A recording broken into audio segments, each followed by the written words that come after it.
Hello friends, कैसे हैं आप सब? बढ़िया। तो BSc first year zoology cytology के हम लोग सेल डिवीज़न पार्ट के एमसीक्यू प्रैक्टिस कर रहे थे, जो कि 2022 के लिए बहुत ही इम्पोर्टेंट हैं और आने की 100% प्रोबेबिलिटी है। तो इससे पहले की क्लास में लगभग 59 क्वेश्चन डिस्कस हो चुके हैं और आज आगे के जो क्वेश्चन हैं उसको विद डिटेल समझेंगे। तो अगला क्वेश्चन है question number 60। In which of the following stage the chromosome is thin and are like long thread. वह कौन सी स्टेज है जिसमें क्रोमोसोम पतले और धागे की तरह संरचना दिखाई देती है, लंबे लंबे। तो ये जो प्रोफेज में लेप्टोटीन, जाइगोटीन, पैकेटीन ये सब होते हैं, तो इसमें अलग अलग तरह की संरचनाएं प्रदर्शित होती हैं। तो जो लेप्टोटीन स्टेज होती है, कौन सी? लेप्टोटीन, जिसमें काएजमेटा का फॉर्मेशन होता है। इसमें क्रोमोसोम्स लंबे पतले धागे की तरह दिखाई देते हैं। अगला है question number 61। Which figure correctly represent a pair of homologous chromosome at the start of meiosis. Meiosis के टाइम पे जो होमोलोगस क्रोमोसोम्स होते हैं वो किस तरह के दिखाई देते हैं? इसमें से कौन सा वो एनिमेशन है जो उस समय प्रेजेंट होता है? तो पहली बात तो ये दो तो होमोलोगस है नहीं, ये दोनों होमोलोगस नहीं है, क्योंकि इनका साइज देखो डिफरेंट है इन दोनों का, तो ये होमोलोगस नहीं है। दूसरी बात, इसमें अगर देखा जाए तो रिकॉम्बिनेशन हो चुका है। क्या हो चुका है? रिकॉम्बिनेशन हो चुका है। और ये पूछ रहा है स्टार्ट ऑफ मियोसिस, मतलब अर्धसूत्री विभाजन के स्टार्टिंग की बात की जा रही है। तो स्टार्टिंग में तो होता नहीं है क्रॉसिंग ओवर, ये तो पैकेटिंग में होगा। तो स्टार्टिंग में कुछ इस तरह के समान साइज के एक जैसे जो क्रोमोसोम्स होते हैं वो होमोलोगस क्रोमोसोम प्रदर्शित होते हैं। अगला क्वेश्चन है क्वेश्चन नंबर 62। डिप्लॉयड सेल है, जो डिप्लॉयड सेल्स होती हैं उनमें क्रोमोसोम किस तरह से होते हैं उसके बारे में पूछा गया है। टू क्रोमोसोम्स को नहीं बोलते हैं। डिप्लॉयड सेल का मतलब होता है two set of chromosomes, chromosome के दो सेट हों। जैसे मानव की अगर बात की जाए तो ह्यूमन में 23 के दो सेट होते हैं। इन 23 क्रोमोसोम का एक सेट होता है, इसको एक सेट बोलते हैं। फिर दोनों मिलके क्या बनाते हैं? अगर केवल 23 की बात की जाए तो ये यन से प्रदर्शित करते हैं, इसको भी यन से। तो ये जो दोनों कंबाइन होंगे एक में, मान लो ये मदर से और ये फादर से आया हुआ, दोनों से आएंगे, तब क्या होगा? 2n स्टेज होगी। इस 2n स्टेज को बोलते हैं डिप्लॉयड। तो डिप्लॉयड का मतलब 2 क्रोमोसोम नहीं है, 23 क्रोमोसोम के दो सेट, मतलब दो सेट को बोलते हैं डिप्लॉयड। तो diploid cells have 2 chromosomes, 1 set of chromosomes. 1 set मतलब 23 गुणसूत्र, तो हैप्लॉयड की कंडीशन है। 2 pairs of homologous chromes, 2 pair मतलब 4 क्रोमोसोम की बात की जा रही है, ये भी गलत है, क्योंकि 23 क्रोमोसोम के दो सेट होंगे, उसको बोलोगे डिप्लॉयड। अगला लास्ट है option D, 2 sets of chromosome, मतलब 23 क्रोमोसोम्स के दो सेट जो होंगे जिस सेल में, उसको बोलेंगे डिप्लॉयड सेल, 2n। ठीक है, तो राइट आंसर हो जाएगा ऑप्शन डी। अगला क्वेश्चन है 63। G2 phase of mitosis takes. Mitosis की जो G2 अवस्था होती है उसमें कितना समय लगता है? तो इसमें आपको बता दें 10 से 20% समय होता है पूरे साइकिल का। तो इसमें ऑप्शन देखिए 50% गलत हो जाएगा, 25 to 33% ये भी गलत है, 12 to 16 ये 10 से 20 के बीच में आ रहा है, मतलब राइट आंसर कौन सा हो जाएगा? Option number C. और लास्ट 4% ये तो गलत है, 4% किसी का नहीं होता। अब आपको हम अच्छे से बता दें कि किसका कितना समय होता है, याद रख लीजिए, क्योंकि इससे अलग भी पूछा जा सकता है। जैसे कि अगर माइटोसिस की बात करें, माइटोसिस, तो माइटोसिस में दो फेज होते हैं, यम फेज और इंटरफेज। तो जो इंटरफेज होता है ये अकेला 90% होता है। कितना? 90%। और जो रियल डिवीजन हो रहा है, माइटोसिस जो हो रहा है, माइटोसिस डिवीजन रियल यम फेज है। तो यम फेज 10% में होता है। अब इस 10% में यम फेज का प्रोफेज कौन कौन से आएंगे? प्रोफेज भी आएगा, प्रोफेज, मेटाफेज, और इसी में आएगा एनाफेज, और कौन सा आएगा? टीलोफेज, जो लास्ट में होता है, टीलोफेज। ये चारों मिलके 10% बनाते हैं। ठीक है, और जो इंटरफेज है, इंटरफेज में 3 प्रावस्थाएं होती हैं, G1, यस और G2। तो G1 जो है ये 30 से 40% टाइम लेता है। कितना टाइम लेगा? 30 से 40%। और यस फेज जिसको सिंथेसिस फेज कहते हैं, इसमें 30 से 50% लेता है टाइम। और G1 फेज 10 से 20%। तो इस तरह से इनकी अरेंजमेंट होती है। तो G2 के बारे में पूछा गया है। क्वेश्चन क्या है? G2 phase of mitosis takes, तो ये 10 से 20 के बीच वाला आएगा। 10 से 20% ऑफ टाइम पूरी ओवरऑल साइकिल, सेल साइकिल का। तो 12 से 16%, ये राइट ऑप्शन हो जाएगा आपका। अगला क्वेश्चन है 64, स्टडी द फॉलोइंग लिस्ट। इसको स्टडी करिए और फिर उसके बाद में द करेक्ट मैच इज, इसमें से कौन सा करेक्ट है।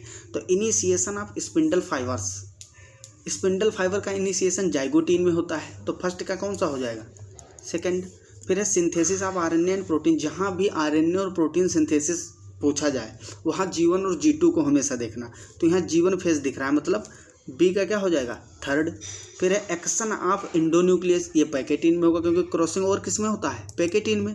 अगर आप लोग पैकेटीन में क्या होता है, डिप्लोटीन में क्या होता है, क्रॉसिंग और काइनेमेटा का फॉर्मेशन तो नहीं जानते हैं, तो इससे पहले की जो 13 लेक्चर ऑलरेडी अपलोड हो चुके हैं साइटोलॉजी के क्वेश्चन प्रैक्टिस, उसको जाके देखिए। अगर पूरे क्वेश्चन कर लेते हैं तो 100% एक भी क्वेश्चन आपका मिस नहीं होगा, छूटेगा नहीं। सारे क्वेश्चन आप हल कर लोगे, एग्जाम में कैसा भी घुमा के दे दे, बढ़िया समझाया है। तो चैनल पे जाइए और प्लेलिस्ट से देखिए साइटोलॉजी के MCQ, और चैनल को लाइक शेयर एंड सब्सक्राइब भी करिए, बेल आइकन को भी ठोक दीजिए ताकि बराबर नोटिफिकेशन और अपडेट मिलती रहे। तो इसमें देखिए एक्शन ऑफ इंडोन्यूक्लियस, ये किस में होता है? जहाँ काइनेमेटा का फॉर्मेशन होगा। तो इसका ऑप्शन 4 है, पैकेटीन। तो इस सी में कौन सा होगा? 4। अगला है option D, movement of sister chromatids towards opposite pole. Opposite pole की ओर सिस्टर क्रोमैटिड का मूवमेंट कब होता है? तो ये कब होता है? ये होता है एनाफेज फर्स्ट में, मतलब इसका हो जाएगा पहला ऑप्शन।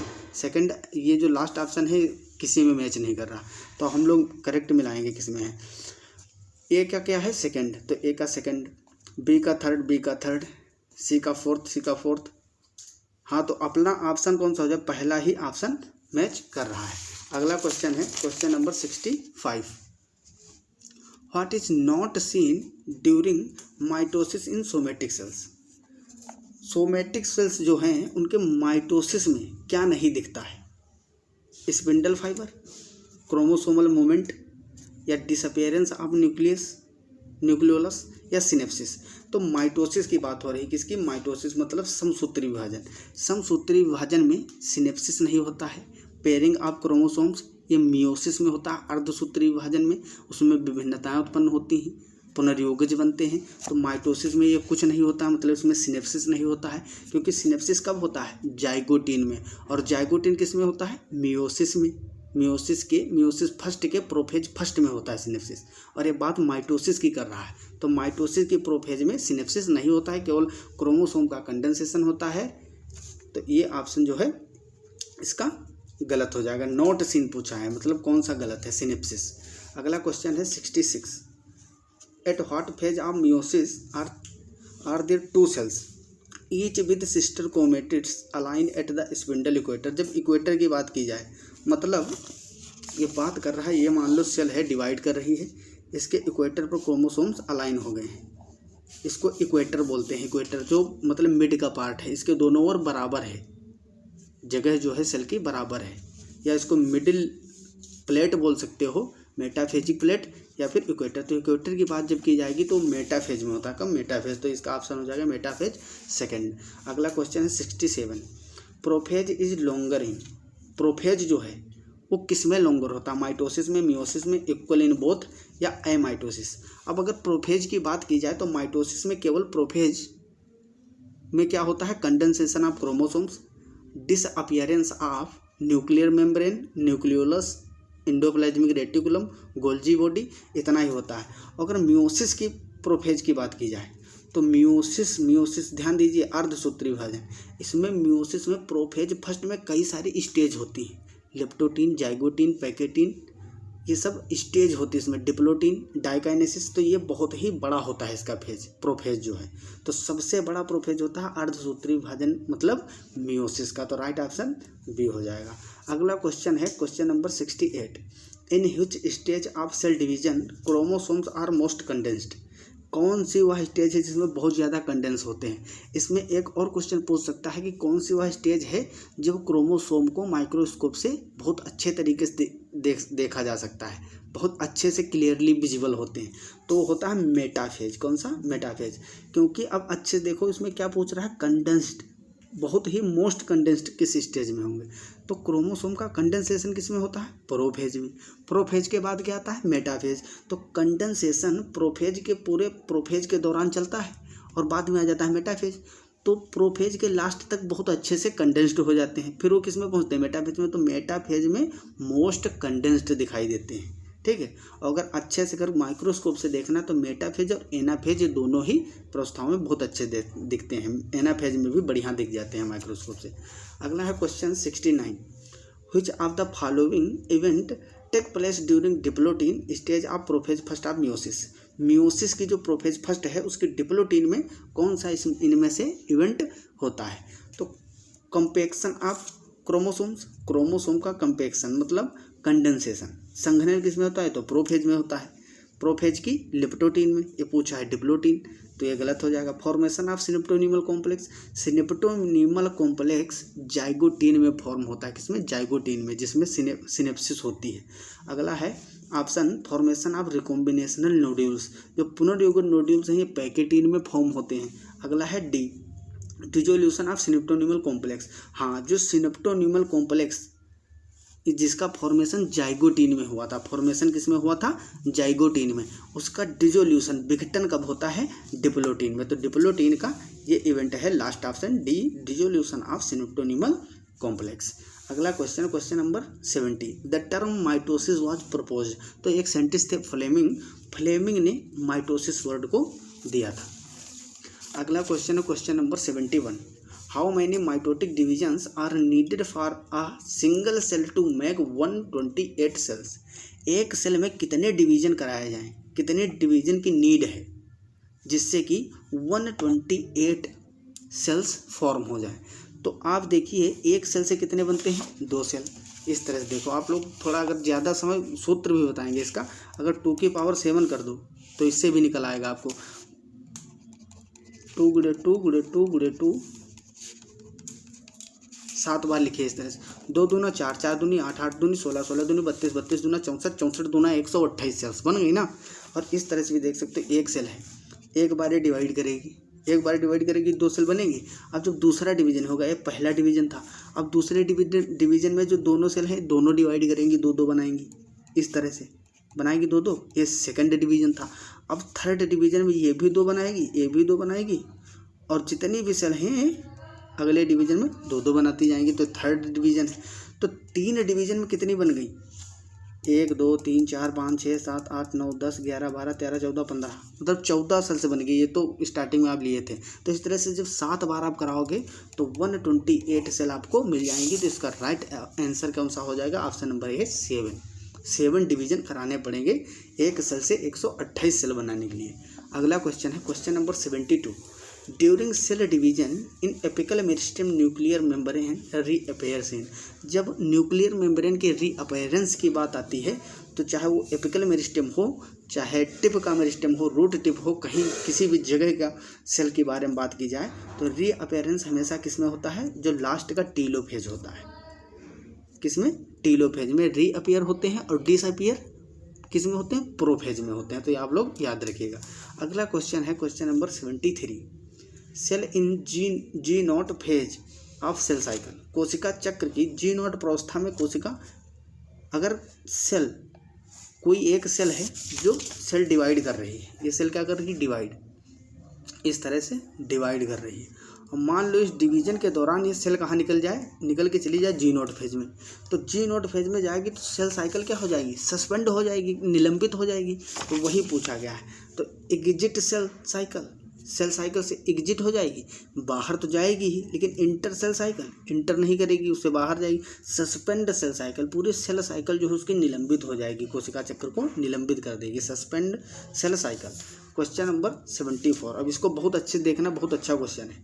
वहाँ सेल पूछा था, यहाँ ग्रेन्स पूछ रहा है व्हीट के। How many reduction divisions are necessary for the formation of 200 grains of wheat. गेहूं के 200 दाने बनाने के लिए कितने अर्धसूत्री विभाजन की आवश्यकता होगी? तो 100 दाने बनाने के लिए 125 डिवीजन कराने पड़ते हैं, इसलिए 200 पूछा है, मतलब 250 जब डिवीजन कराएंगे आप रिडक्शनल डिवीजन, तब उसमें कितने 200 दाने बनेंगे। गेहूं की सेल की बात अलग है और गेहूं के दाने की अलग है। अगर डिटेल में पढ़ना है तो इसका लेक्चर देखिए आप लोग, या बुक से पढ़िए, अच्छे से समझ में आएगा। अगला क्वेश्चन है 75। The non sister chromatids twist around and exchange segments with each other during. ये पूछ रहा है निम्न में से किस अवस्था में नॉन सिस्टर क्रोमेटिड एक दूसरे के चारों ओर लिपटे रहते हैं? तो जब क्रॉसिंग ओवर होगा तब नॉन सिस्टर क्रोमेटिड जो होते हैं वो एक दूसरे के ऊपर ओवरलैप करते हैं, ठीक है। तो ये पैकेटीन में होता है, क्रॉसिंग ओवर किस में होता है? पैकेटीन। इस तरह से देखिए, ये 2 क्रोमोसोम हैं। अगर एक ही क्रोमोसोम की क्रोमेटिड की बात की जाए तो ये दोनों सिस्टर क्रोमेटिड है, और ये दोनों आपस में कैसे हैं? नॉन सिस्टर, क्योंकि ये दूसरे क्रोमोसोम का क्रोमेटिड है दूसरे का, तो ये दोनों आपस में नॉन सिस्टर क्रोमेटिड कहलाते हैं। और एक ही क्रोमोसोम में जो होते हैं वो सिस्टर क्रोमेटिड। तो ड्यूरिंग पैकेटीन में क्या होता है? ये एक क्रोमोसोम है और ये एक दूसरा क्रोमोसोम है, मान लीजिए, ये एक दूसरे के ऊपर ओवरलैप कर जाते हैं। तो इससे क्या बनता है? काइजमेटा का फॉर्मेशन होगा। इस जगह को जहाँ पे ओवरलैप किए इसको काइजमेटा बोलते हैं। तो वही पूछा जा रहा है कौन सी वह अवस्था है जिसमें exchange segments with each other, दोनों के सेगमेंट नॉन सिस्टर क्रोमेटिड के एक्सचेंज होता है। तो कौन सी स्टेज है? पैकेटीन। अगला क्वेश्चन है question number 76। The shape of chromosomes is clearly visible in. तो क्लियरली विजिबल कब होते हैं? एनाफेज में। मैंने आपको पहले ही बताया था मेटाफेज और एनाफेज में बहुत अच्छे से दिखते हैं, लेकिन ये जो एनाफेज होता है इसमें बहुत ही ज़्यादा अच्छे से दिखते हैं। Question number 77। The number of mitotic cell divisions required to produce 256 cells from single cell would be. ये पहले जैसे क्वेश्चन पूछा गया, इससे पहले जिसमें पूछा गया था कि 128 सेल कैसे बनेगी, कितने डिवीजन के बाद। तो एक सेल में जब आप 7 डिवीजन कराओगे तो कितनी बन जाती है? देखो 7 बार इसको करोगे 2 की पावर 8, ठीक है, तो इसमें बन जाएंगे तुम्हारे 256। 7 बार जब आप कराते थे तो 128 बने थे, और ये 128 में जब 8वां डिवीजन कराओगे तो 128 जितनी भी सेल हैं सब 2-2 बनाएंगी, तो 128 से कितनी बन जाएंगी? 256 बन जाएंगी। सीधा ऑप्शन है, तो इसका ऑप्शन नंबर कौन सा करेक्ट हो जाएगा? 8 डी। अगला क्वेश्चन है 78। DNA replication takes place in. DNA का प्रतिकृतिकरण किसमें होता है? तो जो यस फेज होता है इसको बोलते हैं सिंथेसिस फेज, मतलब डीएनए का रेप्लिकेशन होता है, इसमें प्रतिकृतिकरण होता है यस फेज में। इस तरह से देखिए, आप लोग इससे पहले क्लास देखोगे उसमें अच्छे से समझाया है, फिर भी यहाँ पे बता दे रहा हूँ। इस तरह से डिवाइड करते हैं सेल साइकिल को। ये होता है यम फेज, और ये है G1, ये है यस, ये है G2। तो यम फेज में क्या होता है? रियल डिवीजन होता है, और ये जो तीनों फेज हैं इसमें मेंटेनेंस होता है सेल का। G1 में प्रोटीन और आरएनए का सिंथेसिस होगा, और इसमें क्या होगा? यस फेज में इसमें हिस्टोन प्रोटीन बनेगी, रेप्लिकेशन ऑफ डीएनए होगा, और G2 में भी प्रोटीन का निर्माण होता है। फिर ये सब मेंटेनेंस है, सेल मेंटेन हो रही है डिवाइड करने के लिए। यम फेज में जाएगी इतनी ही दूर में 10% टाइम जो लेती है, इसमें क्या हो जाएगा? डिवाइड कर जाएगी सेल, ठीक है। तो इस तरह से यस फेज में डीएनए का रेप्लिकेशन होता है। Question number 79। Meiosis can be observed in. अर्धसूत्री विभाजन को निम्न में से किन कोशिकाओं में देखा जाए? अब अर्धसूत्री मियोसिस की बात कर रहा है, ये वही होगा, कहाँ होगा? जहाँ गैमेट का फॉर्मेशन हो रहा होगा, मतलब 2n से n स्टेज में, द्विगुणित से अगुणित में, डिप्लॉइड से हैप्लॉइड में जा रहा होगा। तो रूट टिप ग्रोथ के लिए ये क्या है? रूट टिप में ग्रोथ होता है, तो इसमें कौन सा? माइटोटिक होगा, मियोसिस नहीं होगा। इससे कोई गैमेट थोड़ी ना फॉर्म हो रहे हैं। कैम्बियम पौधे की चौड़ाई बढ़ाता है। कैम्बियम एगा पढ़े, एगा वेस्कुलर सिलेंडर के में होता है, तो ये क्या करता है? चौड़ाई बढ़ाता है। ये भी गैमेट नहीं फॉर्म कर रहा है।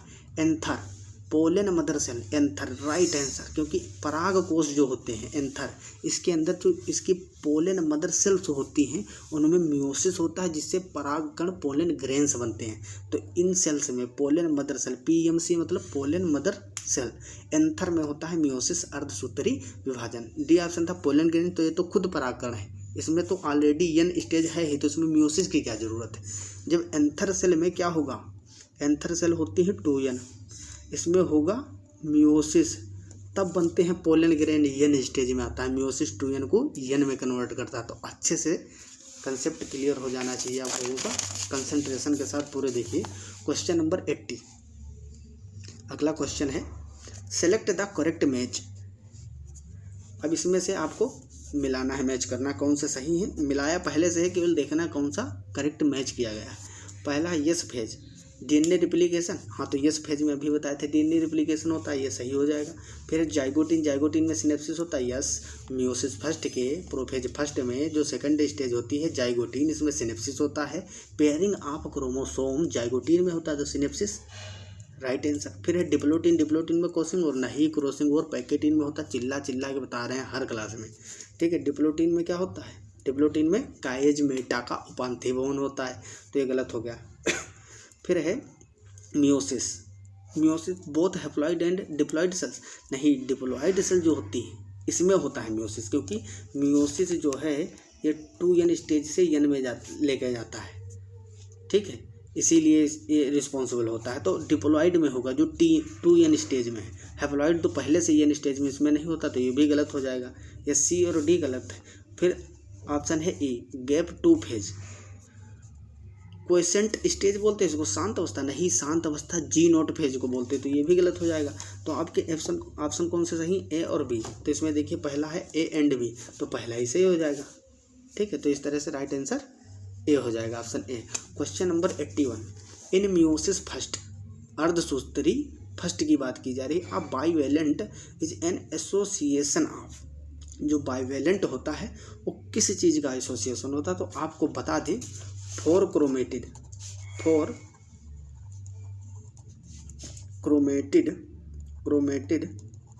को बोलते हैं बाइवेलेंट। इस तरह से जो होता है ना, एक ये हो गया और एक ये हो गया, इसको बोलते हैं, क्या बोलते हैं, इसको बोलते हैं बाइवेलेंट।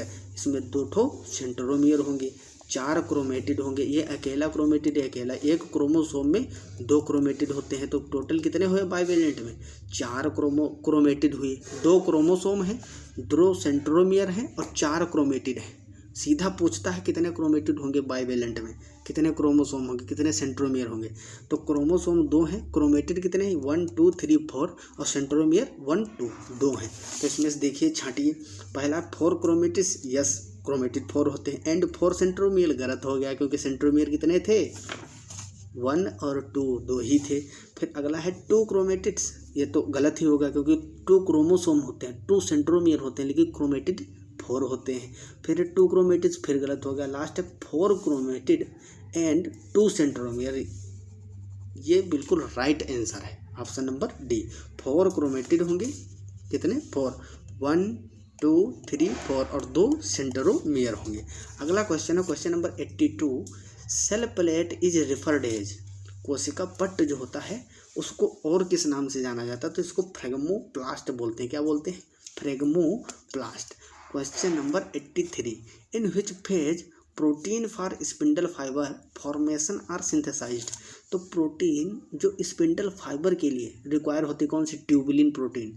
ट्यूबुलिन प्रोटीन एक प्रोटीन का वर्ग है, इसके अंदर एक्टिन प्रोटीन आती है, जिससे बने होते हैं क्या, स्पिंडल फाइबर। तो इनका फॉर्मेशन कब होता है, इससे पहले बताए थे जब आरएनए और प्रोटीन की सिंथेसिस की बात आए तो जीवन फेज को टिक कर देना, ठीक है। Question number 84, the nuclear membrane disappears, तो ये कब डिसअपेयर होता है, देखो प्रोफेज में ये सब डिसअपेयर होता है, लेकिन प्रोफेज के जो स्टार्टिंग होता है अर्लियर प्रोफेज, इसमें होता है कंडेंसेशन क्रोमोसोम्स का। और जो लेट प्रोफेज होता है, लेट प्रोफेज में disappearance of nuclear membrane, nucleolus, endoplasmic reticulum, Golgi body, इनका डिसअपियरेंस होता है। तो लेट प्रोफेज इसका ऑप्शन राइट है। Question number 85, chromonemata start associating into bivalent chromosomes during, किस अवस्था में क्रोमोनिमेटा युगली गुणसूत्र बनने में आरंभ हो जाता है, तो जब सिनेप्सिस होता है जाइगोटिन में, सिनेप्सिस पेयरिंग ऑफ क्रोमोसोम्स, तब ये इवेंट आपको देखने को मिलेगा। क्रोमोनिमेटा एसोसिएट करते हैं बाइवेलेंट क्रोमोसोम में। तो question number 86, which one of the following proceeds reformation of the nuclear envelope during, M phase of the cell cycle.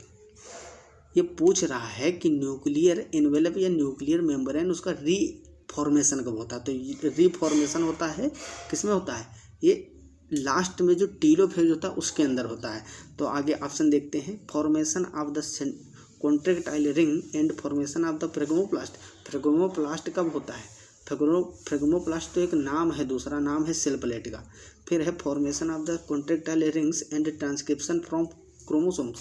Chromosome का ट्रांसक्रिप्शन, ये तो मोलिकुलर बायोलॉजी का ऑप्शन रख दिए हैं, बिल्कुल गलत है। फिर है decondensation of chromosomes and reassembly of the nuclear lamina. ये एकदम राइट आंसर है आपका, क्योंकि डीकंडेंसेशन कब होता है, टेलोफेज में। तो राइट आंसर हो जाएगा option C. Question number 87, the points at which crossing over has take place between homologous chromosomes are called.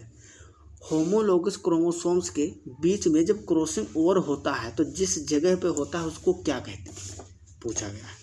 देखिए ये दो होमोलोगस क्रोमोसोम्स हैं, मान लीजिए इस तरह से।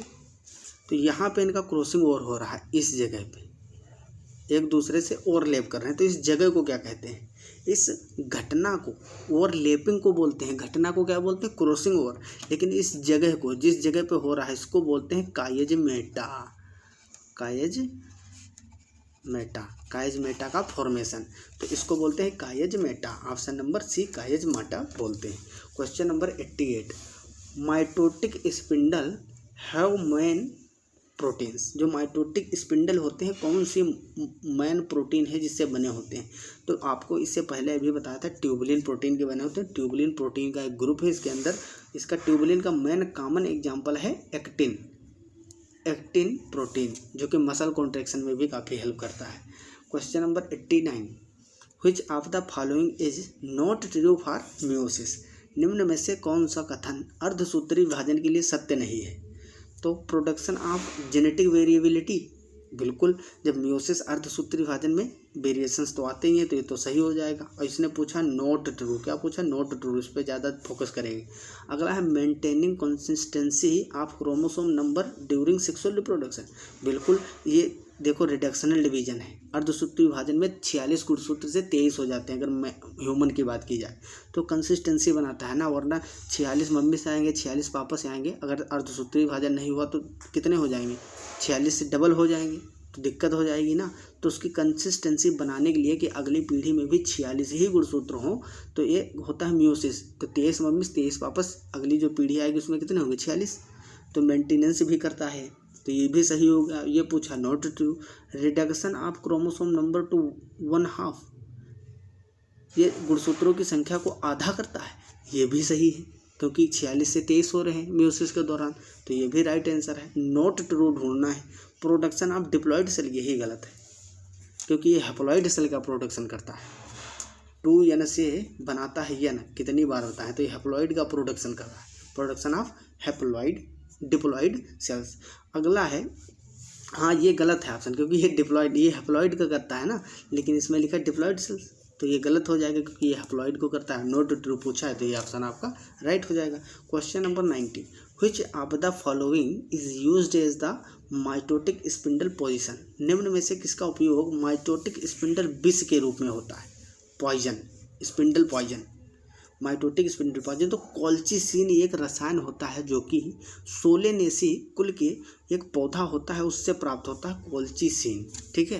तो ये कॉल्चिसिन अगर सेल डिवीजन के दौरान डाल दिया जाए, सेल में उपस्थित हो ये रसायन पदार्थ, तो जो स्पिंडल फाइबर होते हैं माइटोटिक स्पिंडल, उनको क्या करता है, वो बाइंड ही नहीं कर पाते हैं काइनेटोकोर से, तो उनका मूवमेंट नहीं होता है, सेल डिवीजन रुक जाता है।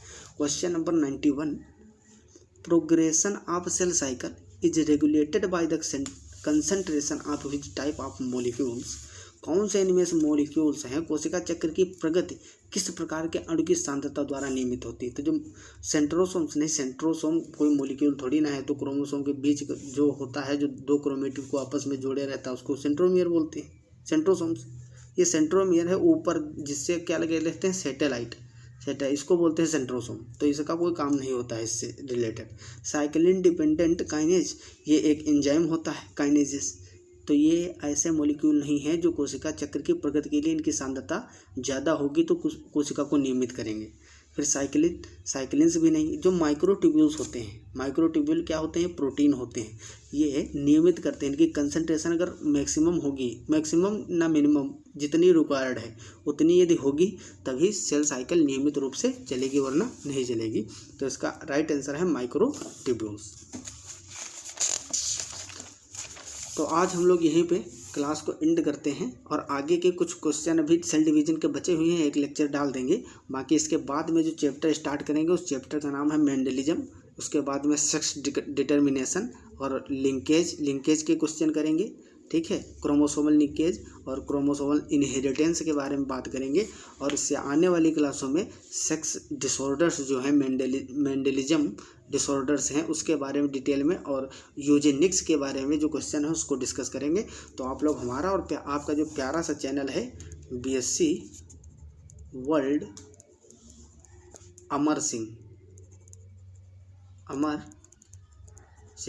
इसको सब्सक्राइब जरूर कर दें, लाइक और अपने दोस्तों के पास शेयर भी करें ताकि उनकी भी हेल्प हो सके। एग्ज़ाम आप लोगों के स्टार्ट ही होने वाले हैं, कुछ जगह हो चुके हैं। तो आप लोग पूरे कंसंट्रेशन के साथ अच्छे से फोकस करके पढ़ाई करिए और अच्छे से पढ़ाई करते रहो। All the very best. तब तक के लिए ओके बाय, मिलते हैं अगली क्लास में।